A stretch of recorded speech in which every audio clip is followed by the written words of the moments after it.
So last time we went over how to make the tops. Now I'm going to show you how I make the rest of the box. I'm making 14 boxes in this batch, so this is just a stack that I finished up with. Here I'm trying to get one flat side so I'll have something to go against the fence and be able to trim these down to about 5.5 to 6 inches. I didn't want to plane down the excess, so I decided to cut it off, but you can see here that that was not a good decision. These boards aren't flat and they're not fitting flat against the saw. Watch the sawdust kick up here. As you can see the movement.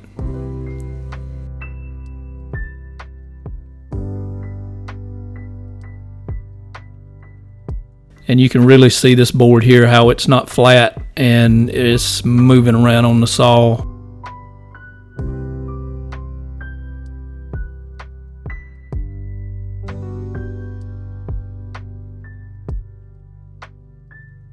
Here I'm just planing them down to 5/8 of an inch. Now why 5/8? It's just my sweet spot. The box is heavy enough, and when you close the lid on it, it just really has a good sound to it. You can tell that it's got a little weight behind it.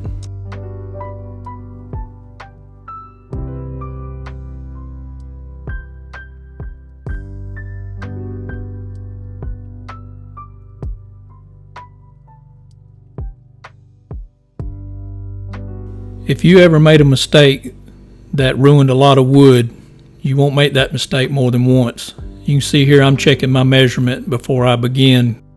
If you've rough cut your wood, you want to make sure that you square this end up before you start cutting to length.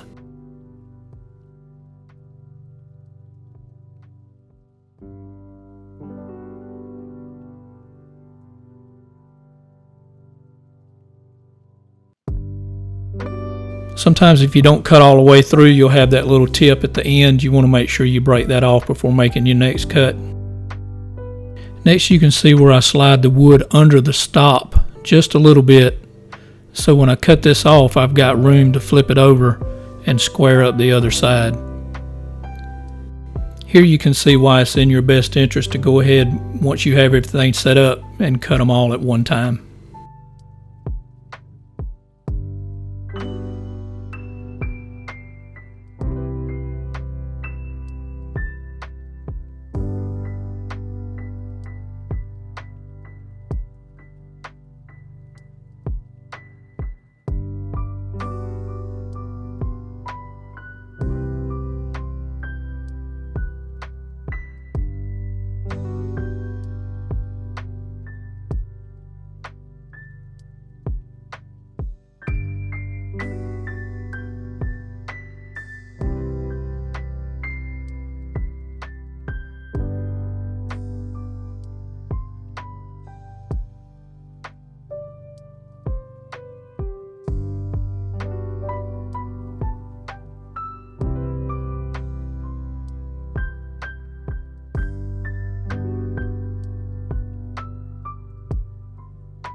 I use the Keller dovetail system. In order to use this correctly, you have to find the center point in your board.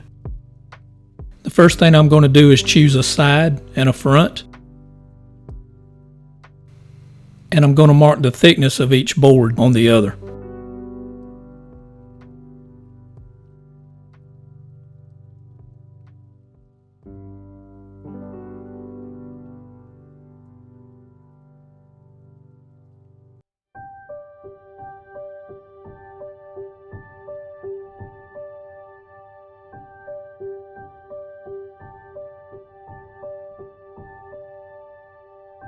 The easiest way I've found to find the center is by using a center ruler to mark the middle of my tailboard.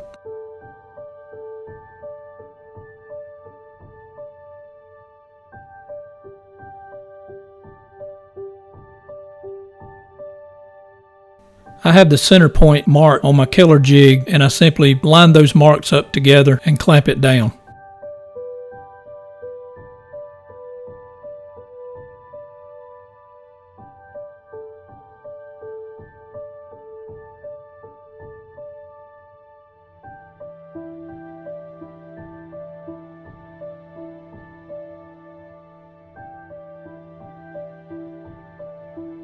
I add a stop block to one side so I can make this cut repeatedly.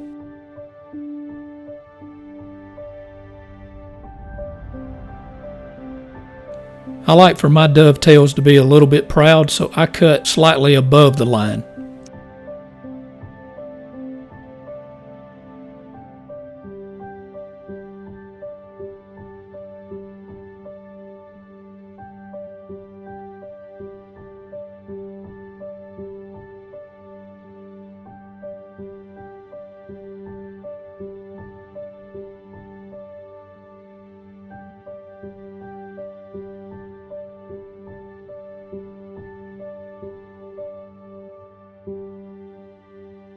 Now, I don't know if anybody else does this, but I flip my tailboard vertically.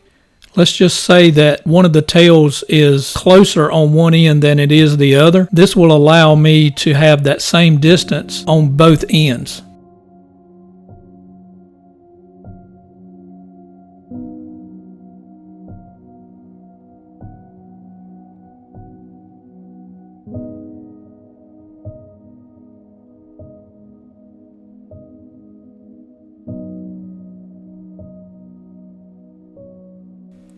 When I'm cutting my pins, I do the same thing where I go just above the line so that they'll be a little bit proud.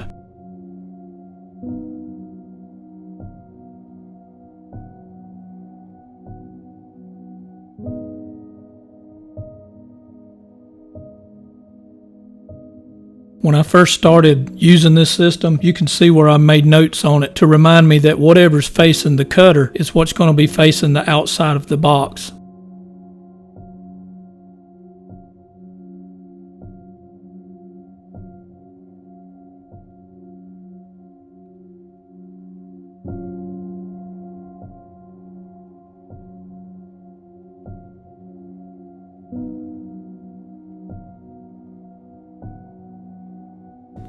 Now when you're cutting the pins, you can't flip the board vertically. It has to be facing the same way on both ends.